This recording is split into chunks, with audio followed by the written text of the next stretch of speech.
Alright, so here's the deal. I haven't been to every Lake Como resort. As a matter of fact, this one is the only Lake Como resort I've been to. But my experience at the Mandarin Oriental was so memorable and exceptional that I'm ready to crown it as the best Lake Como resort. You may disagree, and that's exactly why the comments section exists. If you think there's a better one out there, let me know. But for now, come along with me as we tour one of the Mandarin Oriental suites, bigger than most New York apartments and fully equipped with a walkout balcony overlooking the lake.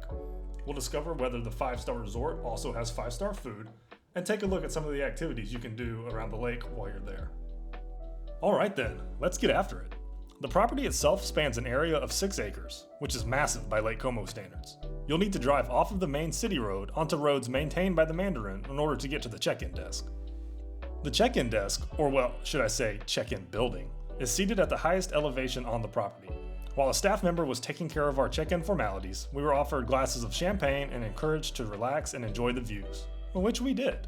Like nearly every room and building on property, the check-in building had sweeping views of the lake. This was the first time we got a view of the lake since arriving in Como, and it really set the tone. Once you are all checked in, staff will radio down to the main building for someone to bring a golf cart up to take you to your room. You can choose to walk there if you want, but it's pretty far and I suggest you at least put away your luggage first. Or perhaps you're in much better shape than me and want to get the extra exercise. If that is you, then I humbly suggest you reevaluate your life choices. You're on vacation. It's okay to be lazy. Take the golf cart. In no time at all, we were at the building which housed our suite. There are several of these buildings on the property, which the Mandarin Oriental refers to as villas. We were in this one, which has a name I will not attempt to pronounce on the internet. Alright, enough talking. Let's take a look at the suite I keep blabbering on about. 218, yes, this is it. Okay, yes, very nice mirror placement to do your final makeup and hair checks before heading out. Holy cow, this room is huge. And we can't even see the bedroom or bathroom yet. Let's see what we have on this table over here that's big enough for 6. As you may be able to tell, this was filmed as part of me and my wife's honeymoon trip last September. I've got some other videos from properties around Italy on my channel too, if you're interested. One cool thing to point out, it looks like the champagne is some sort of limited edition bottle made specifically for the Mandarin Oriental Lake Como. I think that's a pretty neat touch. I'm still gonna drink it though. The room comes complete with an espresso machine, an electric hot plate, and a kitchen sink. Off to the side of the sink, there's a door that leads into a truly crazy amount of space for a hotel room. I refer to this as the bad husband room, because if you're a bad husband, this is where you're gonna end up sleeping. Carrying on through the rest of the room, I think they really nailed the design. It felt really airy and open, which is exactly what I want when I'm staying near a body of water. This room type specifically is called the Premier Suite and comes in at a really decent 1,076 square feet, and that's equivalent to 100 square meters. And then of course, no room would be complete without the liquor cabinet. Although this one's quite a bit nicer than the one I used to raid at my parents' house in high school.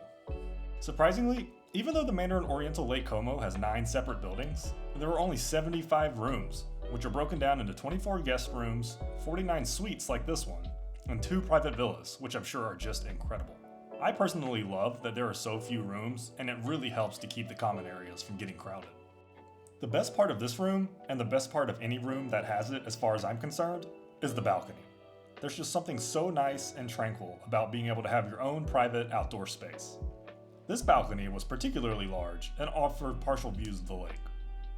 I certainly love the greenery. Even though it was planted and manicured, it still felt like it was natural to the area.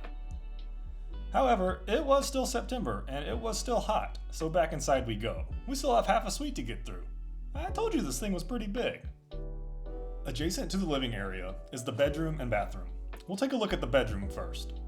The bedroom itself was beautiful and roomy with tons of space.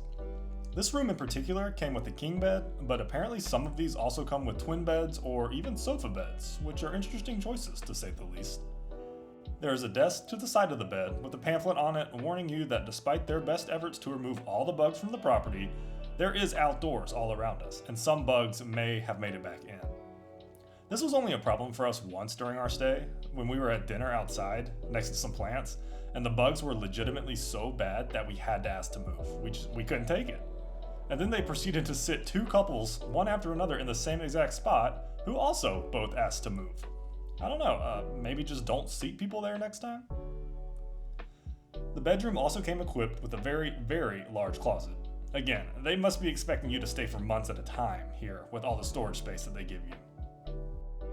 On our way out of the bedroom and into the bathroom, we have to stop at this triple mirror getting ready area that reminds me of what they have in high-end clothing stores that you see in movies.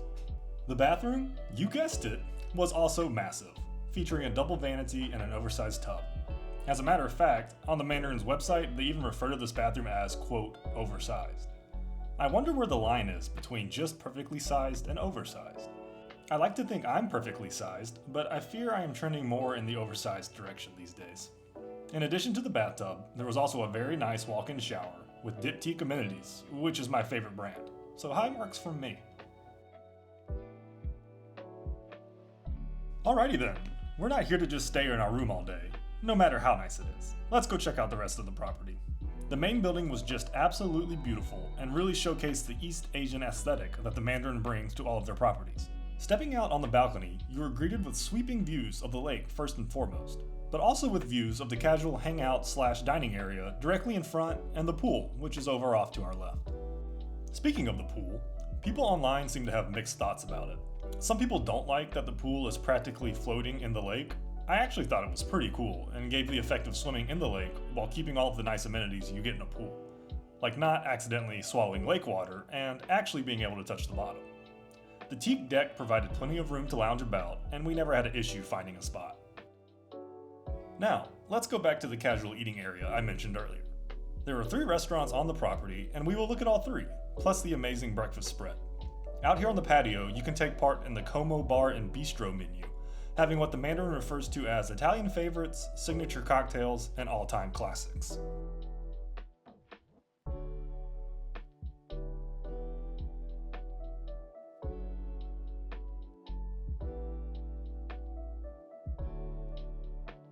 Next up, if you wanted something a bit more formal, you'd go to La Aria, which is sort of an Italian-Japanese fusion restaurant.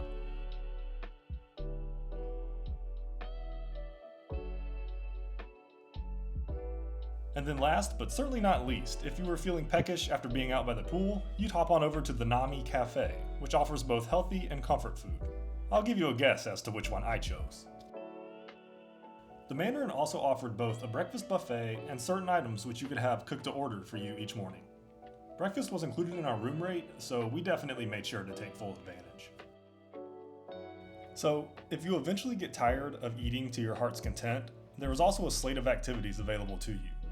One thing that I found pretty neat is that they have their own electric vehicle that you can request, and someone will drive you into town and then pick you back up when you're ready. The town of Como is small and quaint, and while it is really pretty in my opinion, there isn't all that much to do. After a couple hours, we were ready to return back to the Mandarin, and with views like this, I mean, who could really blame us? However, I am about to show you one activity that I think is an absolute must-do, and that is a boat ride on Lake Como. The Mandarin Oriental has a dock on property that boats can pull up to. We were able to book this through the concierge desk and just have it charged to our room, so it was very easy to do. I mean, just look at this beautiful wooden Venetian-style boat.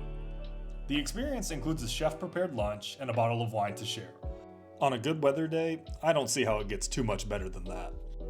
Our captain/tour guide spoke very good English and was super knowledgeable about the areas. He would take us to some of the most famous spots and talk about them. A couple of the highlights included a stop at the mansion that was once owned by Gianni Versace of the Versace designer brand, the house owned by American movie star George Clooney, complete with panes of one-way privacy glass on the left side, the house where an episode or several episodes of the popular TV show Succession was filmed, and probably one of the more famous attractions, the house where parts of Star Wars Episode 2 was filmed, and the set location for the James Bond Casino Royale movie. We even took a detour to watch this lady think about jumping off this bridge for what felt like an eternity before eventually we got bored and left. I hope she was eventually able to conquer her fears. Alright, so at the top of the video, I made the bold claim that this is the best Lake Como resort, but I also said I need your help to let me know if you have stayed at any that compare. Naturally, I have not been to all of the Lake Como resorts, but the fact of the matter is we had such a great time here, I don't really know how it could be improved upon. Our suite was comfortable, large, well decorated. There were plenty of different food options, all of which were delicious. The service was top-notch and personal, and all the activities were really fun. It was just the right amount of having enough to do at the resort where you don't get bored just staying in, but you are also lightly encouraged to go out and do things too. And there are plenty of options, which I really appreciate. Well, that's all of my thoughts. Thanks so much for watching, and I'll catch you on the next one.